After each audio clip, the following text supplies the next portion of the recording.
dengan orang itu gitu loh. Tapi saya bisa tahan saudara ya, saya bisa tahan. Ya. Yeremia 9 ayat 6. Penindasan ditimbuni penindasan, tipu ditimbuni tipu, mereka Bukan. Yeremia 9 ayat 6. Betul ya, terus. Penindasan ditimbuni penindasan, tipu ditimbuni tipu, mereka enggan mengenal Yahweh. Ya kan? Penindasan demi penindasan, tipu demi tipu, enggan mengenal nama Yahweh. Ya kan, coba penipuan-penipuan di mimbar luar biasa sampai saat ditipu tuh jemaatnya. Ya? Coba kalau saya tidak baca Ina ini jadi kayak apa, Ibu Ana itu kayak apa, saya tidak tahu lagi Evan itu kayak apa. Ya?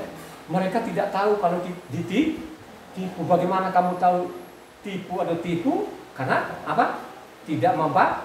Tapi kalau engkau baca, kagak mau saudara, lu keluar aja dari situ. Ya? Karena parah betul-betul yang mereka lakukan ini. Mereka melawan Tuhan. Tapi seolah-olah waktu di mimbar itu ketika mereka anak Tuhan, mereka ada di ruangan Maha Kudus. Itu bangsa pilihannya saja pun sekarang itu dia nggak ngomong, kok ngomong sama bangsa-bangsa. Mana firman-Nya? Ya? Ini anak kesayangannya saja pun nggak ngomong-ngomong sampai saat ini toh. Oh sekarang itu di Indonesia banyak nabi. Ya? Ada nabi laki-laki, ada nabi perempuan, hampir setiap hari bicara dengan Tuhannya. Ya Tuhannya dialah. Ya? Bukan Tuhan yang disembah Abraham, Ishak dan Yakub. Terus ya. Yeremia 9 ayat 23, 24. Perhatikan ini ya, Yeremia 9, 23, 24.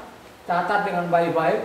Beginilah firman Yahweh, janganlah orang bijaksana bermegah karena kebijaksanaannya, janganlah orang kuat bermegah karena kekuatannya, janganlah orang kaya bermegah karena kekayaannya. Tetapi siapa yang mau bermegah, baiklah bermegah karena yang berikut, bahwa ia memahami dan mengenal aku, bahwa akulah Yahweh yang menunjukkan kasih setia, keadilan dan kebenaran di bumi.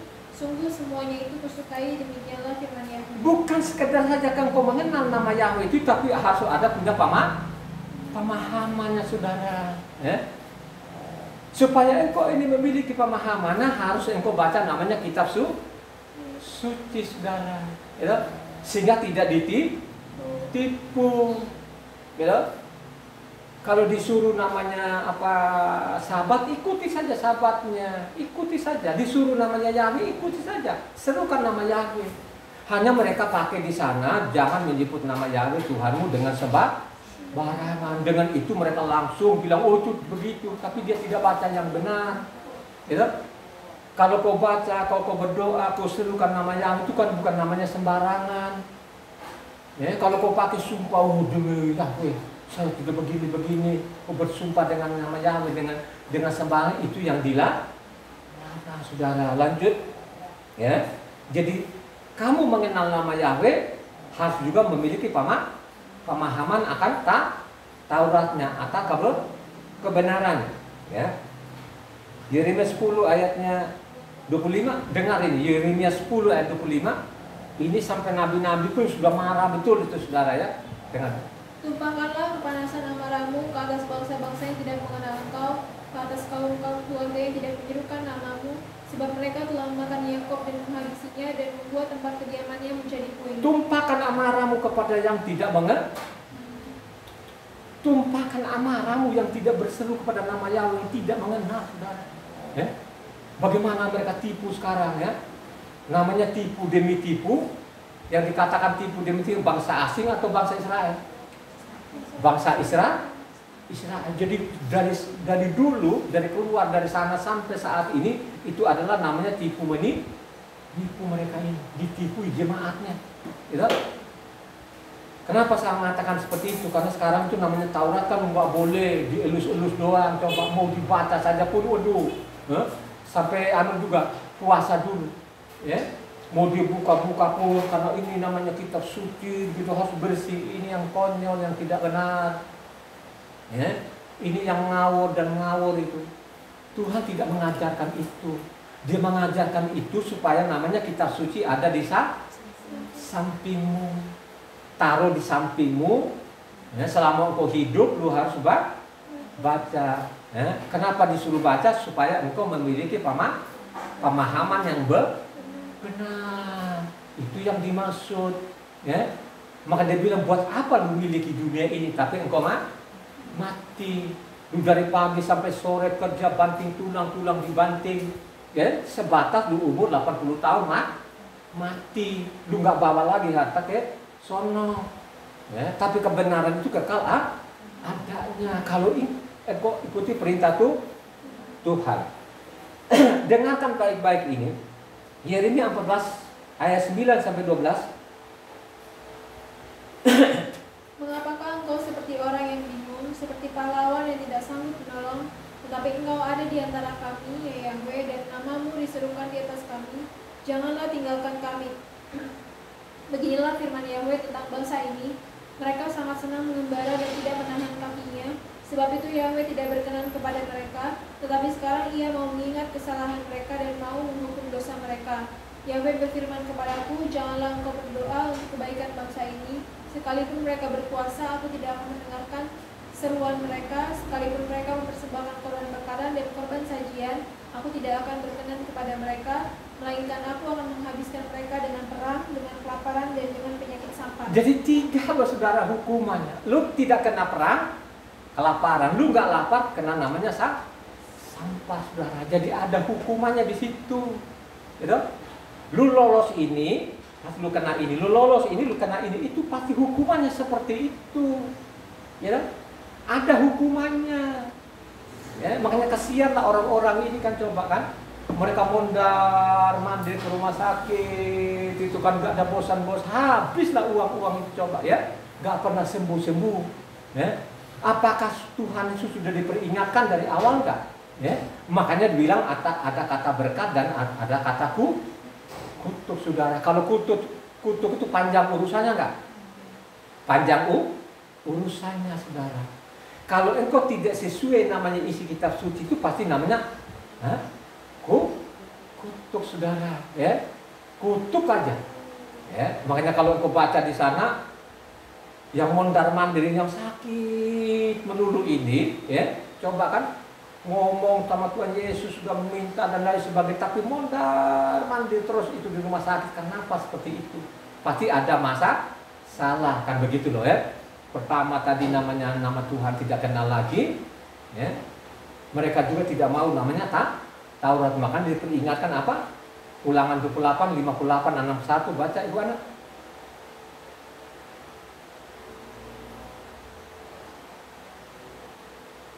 Baca 28, 58, 61. Jika engkau Keras dong. Jika engkau tidak melakukan dengan setia segala perkataan hukum Taurat yang tertulis dalam kitab ini, dan engkau tidak takut akan nama yang mulia dan dahsyat ini, yakni akan Yahweh Tuhanmu, maka Yahweh akan menimpakan pukulan-pukulan yang ajaib kepadamu dan kepada keturunanmu, yakni pukulan-pukulan yang keras lagi lama dan penyakit-penyakit yang jahat lagi lama. Ia akan mendatangkan pula segala wabah Misraim yang kau takuti itu kepadamu, sehingga semuanya itu melekat padamu.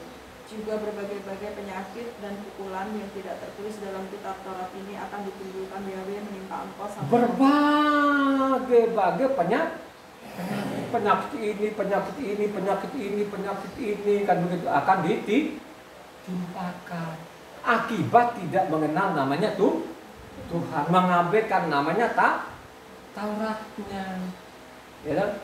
Jadi ada konsekuensinya, ya. Lanjut Yeremia 23 ayatnya 27.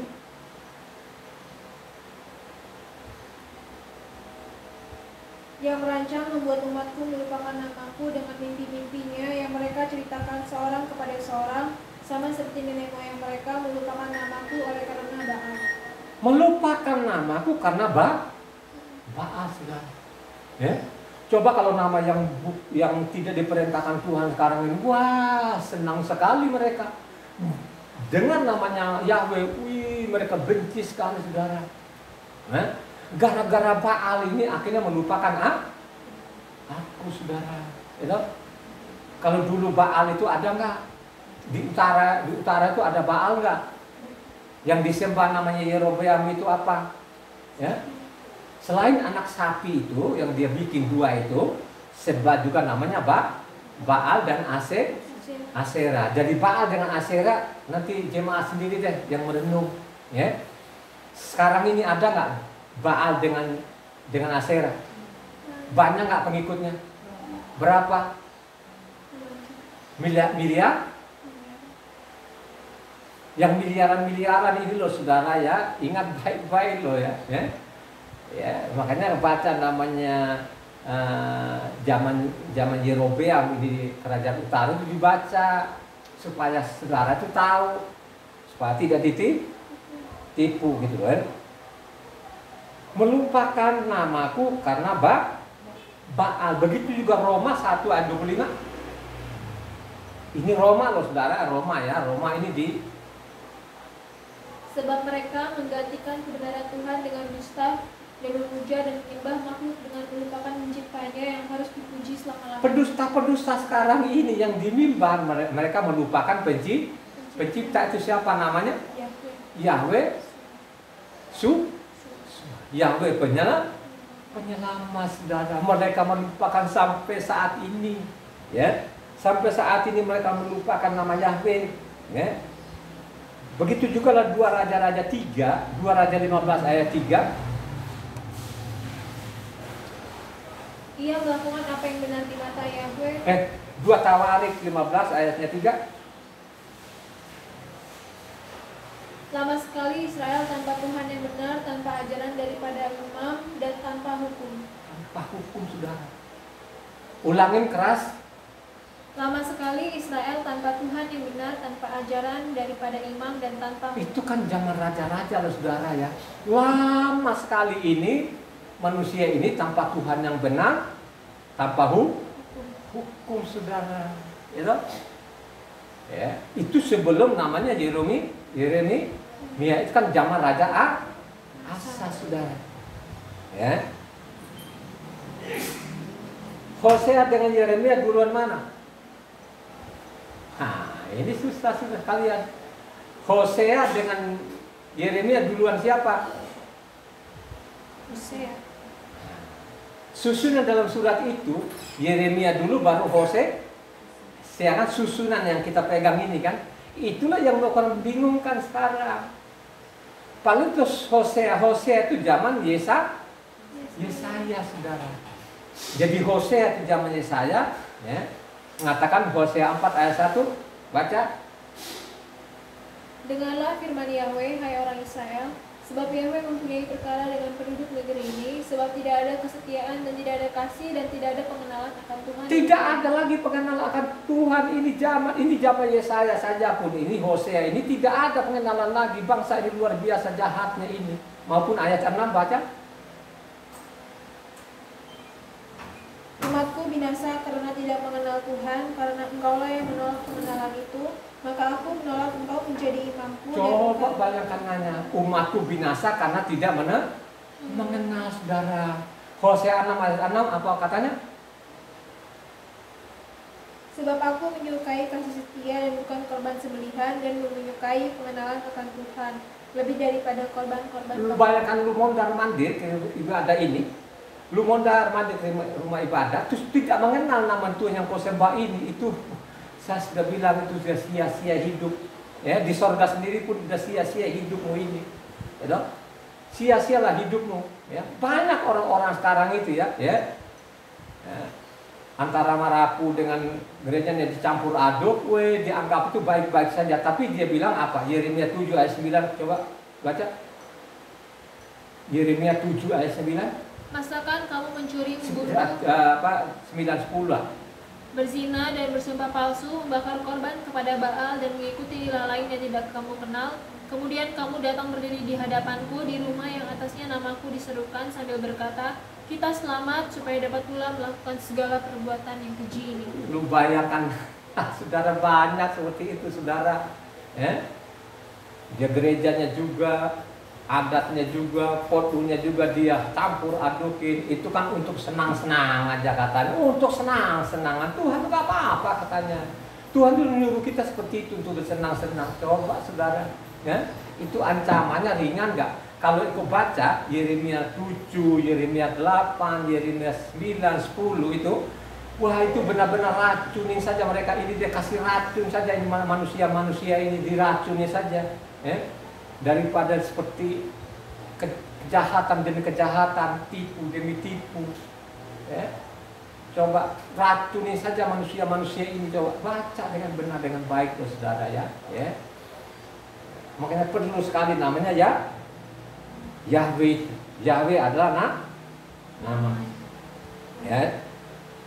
Coba kita baca di sini, ini Hosea tadi kan, ya, mendingan mengenal itu daripada namanya korban-korban. Mendingan mengenal itu daripada mondar-mandir ke rumah ibadah itu sia-sia, itu udah sia-sia deh, itu aja. Tidak mengenal Tuhan itu, yang disembah Abraham, Yakub itu tidak diserukan, itu tidak dikenal, itu sudah sia-sia, itu sudah dia masih hidup, sudah mati secara roh.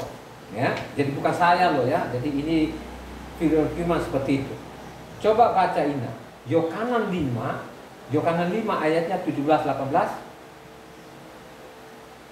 Tetapi ia berkata kepada mereka, Bapakku bekerja sampai sekarang, maka aku pun bekerja juga.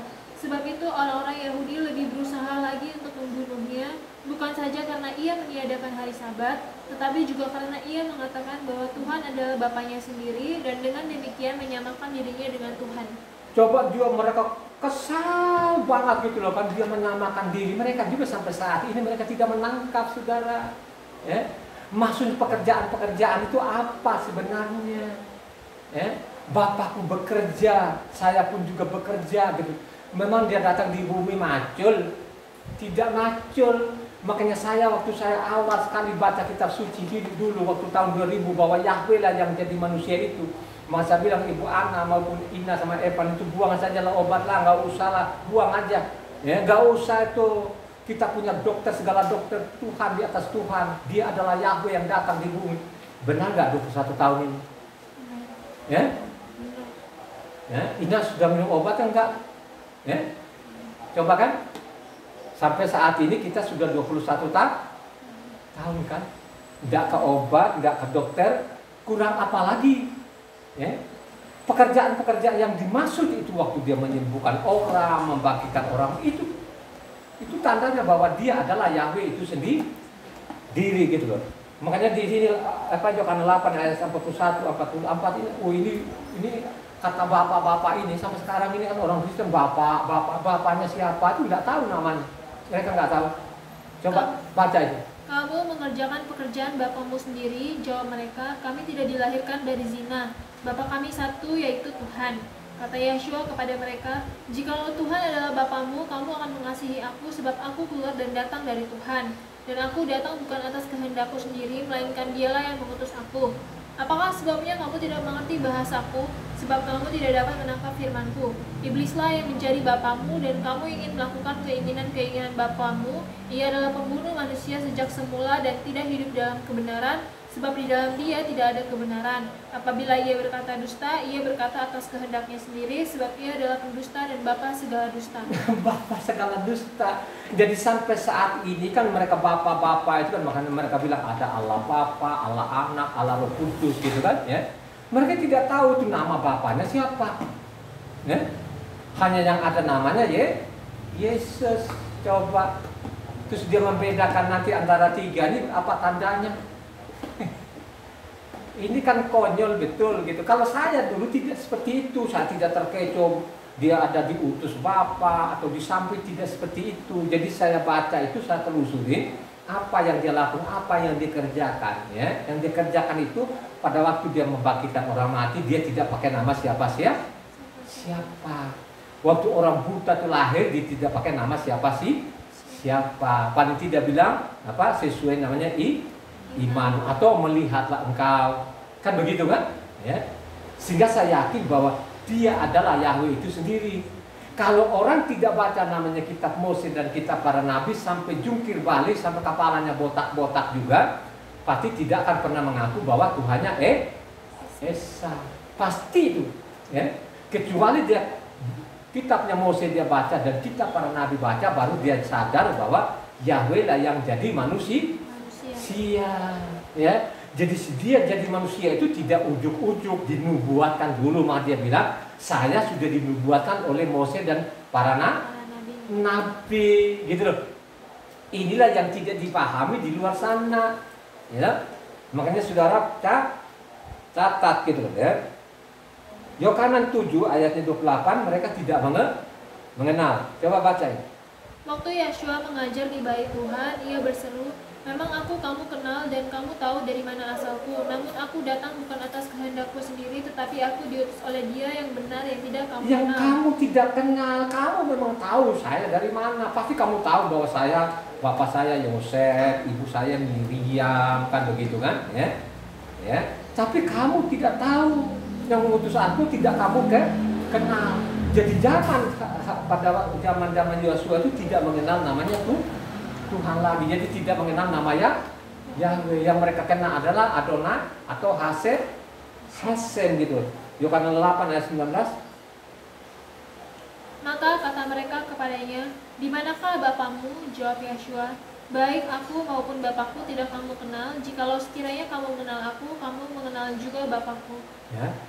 Jadi kamu tidak mengenal lagi. Kalau kamu mengenal saya, pasti mengenal mereka juga tidak paham ini. Kalau mereka paham itu, kata-kata itu, pasti tadi itu masalah pekerjaannya. Jadi saya lihat apa yang dilakukan si Galisa mengatakan bahwa dia adalah Yahweh itu sendiri. Diri saudara, apakah ada seperti itu? Tidak ada. Ya? Tidak ada lagi kolong langit seperti itu lagi. Ya?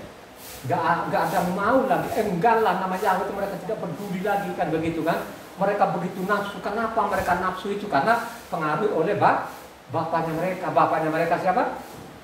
Iblis, supaya mereka menyimpang ini. Taurat itu tidak berlaku lagi, nama itu tidak penting bagi kami. Ini kan adalah pengaruh daripada tadi bapaknya. Gitu?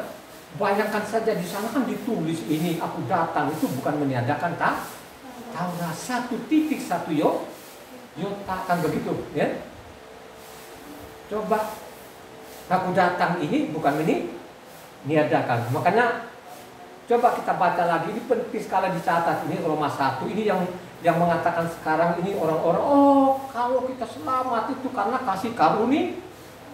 Mereka tidak paham, itu kan dari mulut ke mulut saja. Loh, kita diselamatkan itu karena kasih karunia. Niat, karena bukan kita melakukan Taurat.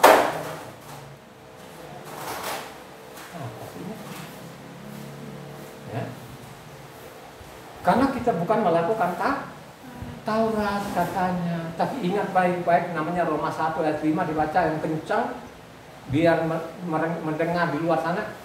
Dengan perantaraannya kami menerima kasih karunia dan jabatan rasul untuk menuntun semua bangsa supaya mereka percaya dan taat kepada namanya. Supaya percaya dan taat kepada kami memperoleh kasih karunia dengan jabatan rasul ini, menuntun setiap bangsa supaya percaya dan taat kepada namanya.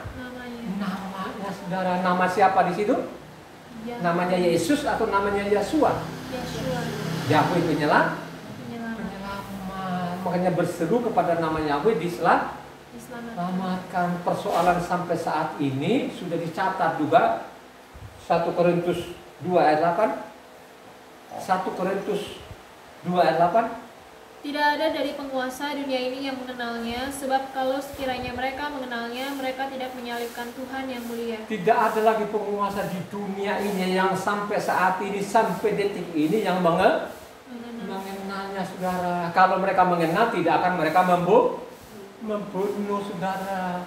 Seolah-olah pikiran mereka itu kan zaman dulu, bukan zaman sekarang.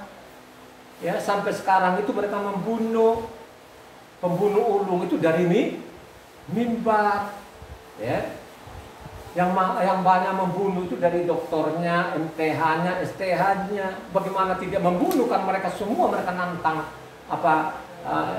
firman Tuhan. Ya, bayangkan saja kan, coba baca ulang lagi, ini kan berulang-ulang kali namanya Matitia 5 ayatnya 18 sampai 20, 17 sampai 20.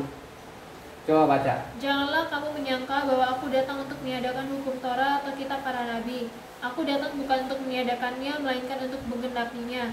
Karena aku berkata kepadamu, sesungguhnya selama belum lenyap langit dan bumi ini, 1 iota atau 1 titik pun tidak akan ditiadakan dari hukum Torah sebelum semuanya terjadi. Karena itu siapa yang meniadakan salah satu perintah hukum Torah, sekalipun yang paling kecil, dan mengajarkannya demikian kepada orang lain, ia menduduki tempat yang paling rendah di dalam kerajaan sorga. Tetapi siapa yang melakukan dan mengajarkan segala perintah hukum-hukum Torah, ia akan menduduki tempat yang tinggi dalam kerajaan sorga. Ya, itu yang menyatakan Taurat itu neraka deh saudara, nggak ada deh, nggak ada dalam tempat rendah-rendah itu, di rendah itu artinya di neraka.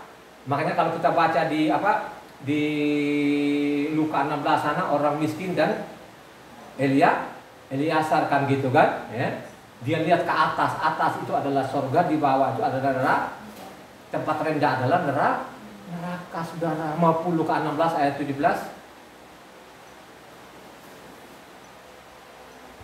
Lebih mudah langit dan bumi lenyap daripada satu titik dari hukum Torah batal.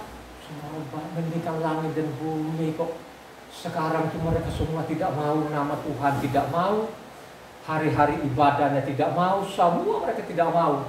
Coba mereka ngotot, akhirnya apa? Bapak gerejanya yang mereka angkat-angkat itu namanya buku bapak gerejanya. Coba ya, tidak pernah mau membaca kitab suci ini. Kalau mereka baca kitab suci pasti mereka keluar aja. Mereka keluar itu kan pasti mereka baca tadi Roma 2 ayatnya apa? 14, 15 ya, mereka itu tidak ada tempat ibadah, tidak ada lagi namanya imam-imamnya, tapi Taurat itu ada di hati mereka, itulah yang diselamatkan ya. Makanya ini kan sudah dikasih contoh dari Adam ke Noah itu berapa orang? 8 ya. Sodom dan Amora itu berapa orang? 3 ya. Orang Israel itu dari Israel sampai tanah Kanaan berapa orang yang masuk? 2 gitu kan. Coba bayangkan saja Mose itu tidak masuk karena apa? Karena teledor kata-katanya saudara. Karena teledor kata-katanya sendiri pun nggak masuk. Apalagi lo ini menyatakan hukum Tauratnya, namanya lu hilangkan ya, peraturan-peraturan lu hilangkan, mau masuk surga gitu, mau masuk surga. Makanya marilah dengan rendah hati engkau baca kitab suci ini, jangan sok tahu, renungkan firman siang dan malam itu ya. Karena sekarang ini kan, kalau dulu kan bawa kitab suci yang tebal-tebal ya, sekarang pakai namanya handphone. Jadi setiap saat, tiap waktu engkau baca supaya engkau memiliki pengetahuan, supaya mengenal nama Yahweh ya. Makanya terakhir kata di sana apa? Zekaria 14 ayat 9 katanya apa? Ini kan akhir zaman, sudah ya, akhir zaman nanti Yahweh akan datang di bumi ini. Coba bunyinya apa? Maka Yahweh akan menjadi raja atas seluruh bumi. Pada waktu itu Yahweh adalah satu-satunya dan namanya satu-satunya. Namanya satu-satunya, Yahweh satu-satunya, nggak ada namanya Bapa dan Anak, nggak ada ya. Saya sudah kemarin khotbah itu namanya masalahnya, kata kita itu adalah jiwanya, roh dan tubuhnya. Jadi tidak ada namanya Bapa, Anak dan Roh Kudus, itu tidak benar ya. Itu karangan-karangan manusia yang tidak ada dasarnya ya. Jadi catat baik-baik ya. Zekaria 14 ayat 9. Dia akan jadi raja dan namanya satu-satunya. Mari kita terima kasih ya Tuhan.